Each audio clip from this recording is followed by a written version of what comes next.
মৰমৰ ছাত্ৰ ছাত্ৰীসকল, তোমালোকক মই পাঠ নং 15 মহোহো গীত এই পাঠটো পঢ়াম। এতিয়া তোমালোকে ভালকৈ মন দি শুনিবা আৰু নিজেও পঢ়িবলৈ চেষ্টা কৰিবা। এতিয়া চোৱা, ইয়াত মহোহো গীতটো কাক লৈ পেলাই কেনেকৈ গোৱা হয় আৰু কেনেকৈ গায় সেইখিনি লৈ পেলাই এইটো দিয়া আছে। চোৱা ভালকৈ, মই পঢ়ি গৈছোঁ।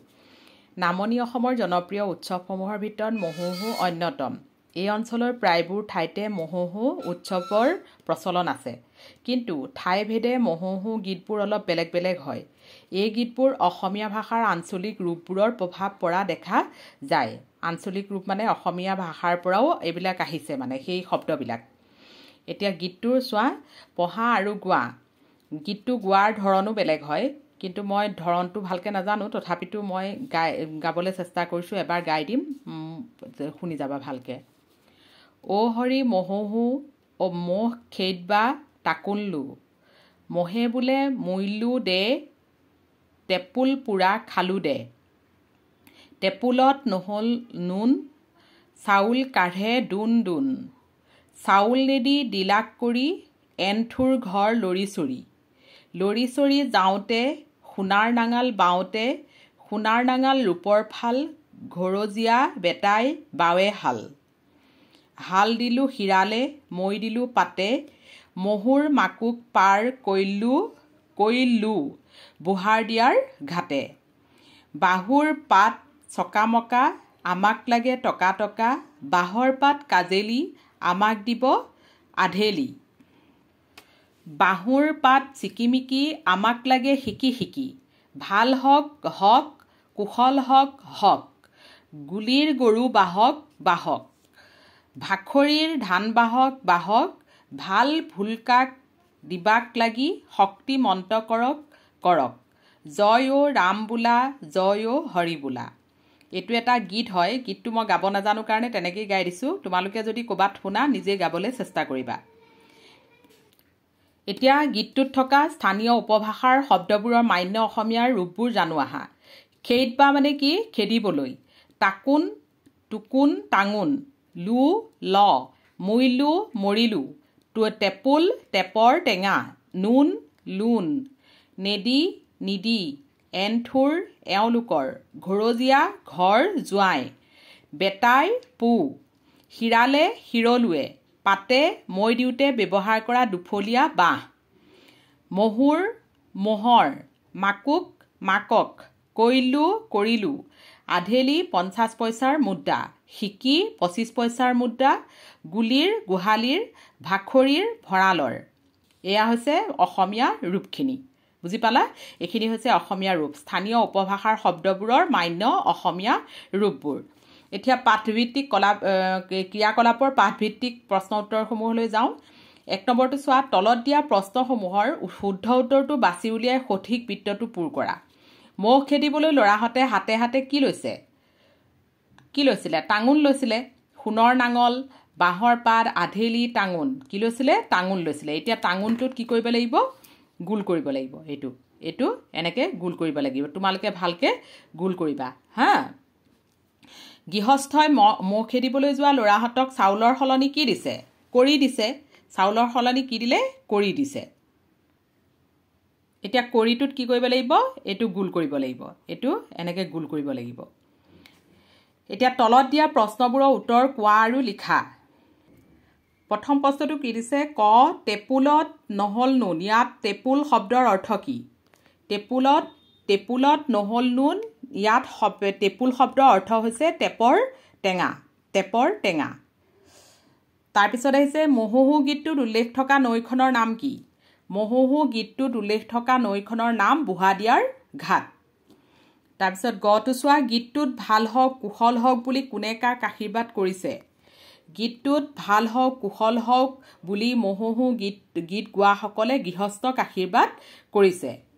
গীতটোত কোনটো শব্দই ভঁৰালক বুজাইছে? গীতটোত কোনটো শব্দই বুজাইছে? ভাখৰী শব্দই ভঁৰালক বুজাইছে।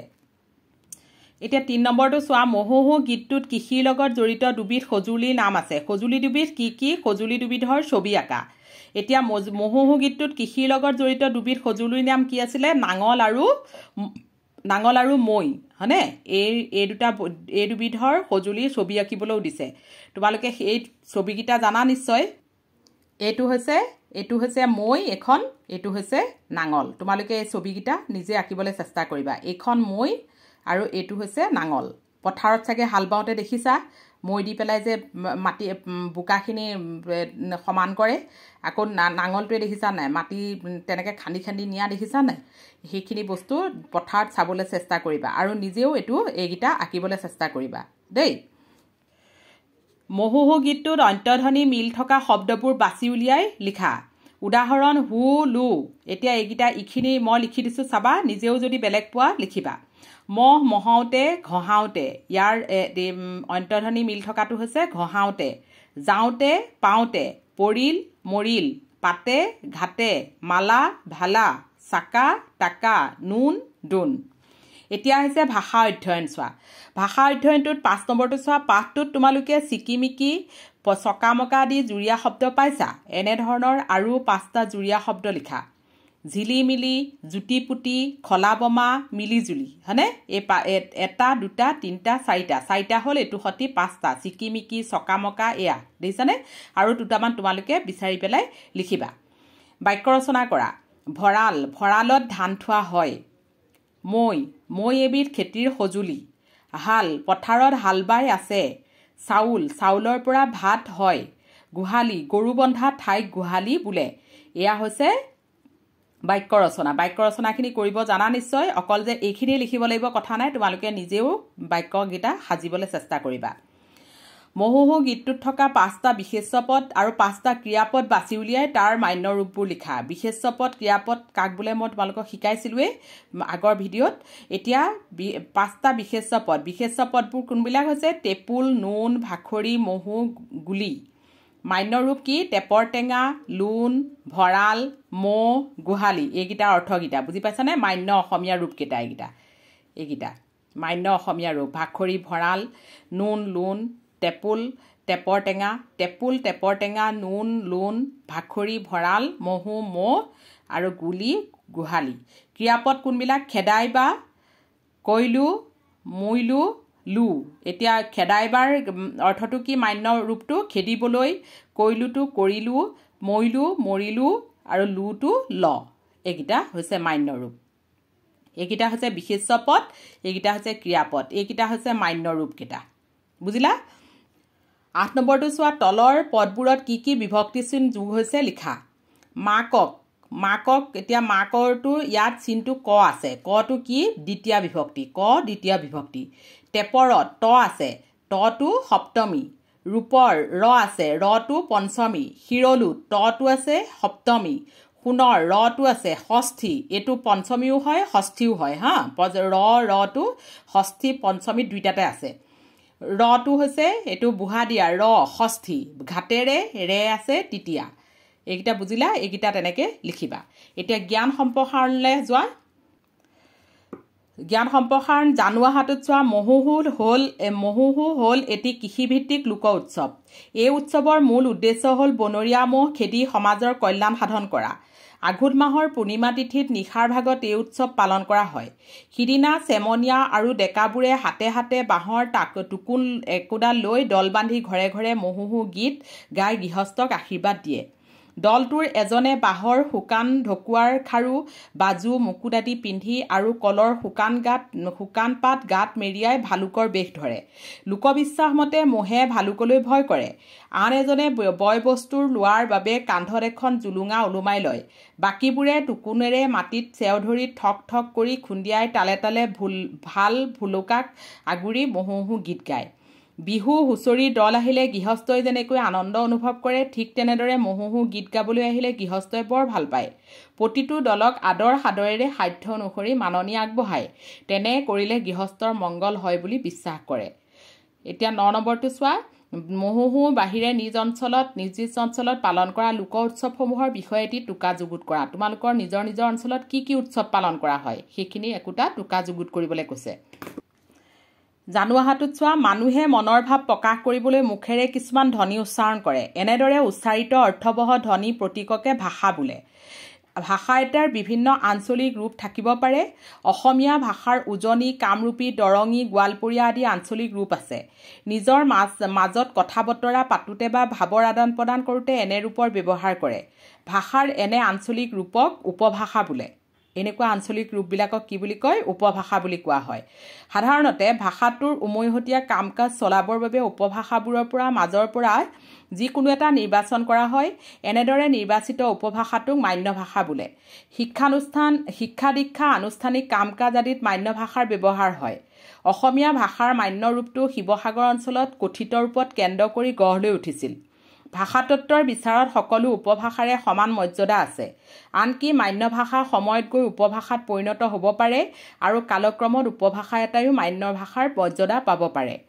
আমাৰ লোক উৎসৱৰ লগত জড়িত গীতবোৰ মুখে মুখে চলি আহিছে। ইয়াত ভাষাৰ কথিত ৰূপটো পৰিলক্ষিত হয়।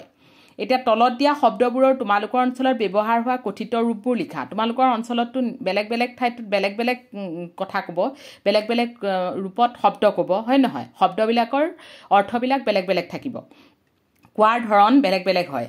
এতিয়া টাঙোনটোৰ এতিয়া অৰ্থটো কি? টাকোন আছিলে, হয়নে? টাকোন আছিলে। লোনটোৰ অৰ্থ কি আছিলে? নিমখ। পু আছিলে পুতেক। জোঁৱাই আছিলে জোঁৱাই, জীয়েকৰ গিৰিয়েক। গোহালি আছিলে কি? গৰু বন্ধা ঠাই। ভঁৰাল, ধান থোৱা ঘৰ। এতিয়া চোৱা, এইকেইটাৰ তোমালোকৰ কথিত ৰূপবিলাক বেলেগ বেলেগ থাকিব পাৰে নিজৰ নিজৰ জেগাত, হয়নে? সেইকাৰণে তোমালোকে এইখিনি ভালকৈ নিজৰ নিজৰ জেগাত যিখিনি কথা কোৱা হয়, যি শব্দ কোৱা হয়, সেইখিনি নিজে লিখিবলৈ চেষ্টা কৰিবা। মহ খেদিবলৈ মহোহো গীত গায়। ঠিক তেনেদৰে পথাৰৰ ধান খাবলৈ অহা বতা চৰাই হুৰাই দি গায়, হুৰ হুৰ বতা চৰাই, মোৰ ধান নাখাবি তোক দিম গোটা কৰাই। তাৰমানে পথাৰৰ ধান খাবলৈ অহা চৰাইক খেদি পেলাই এইটো গীত গায়।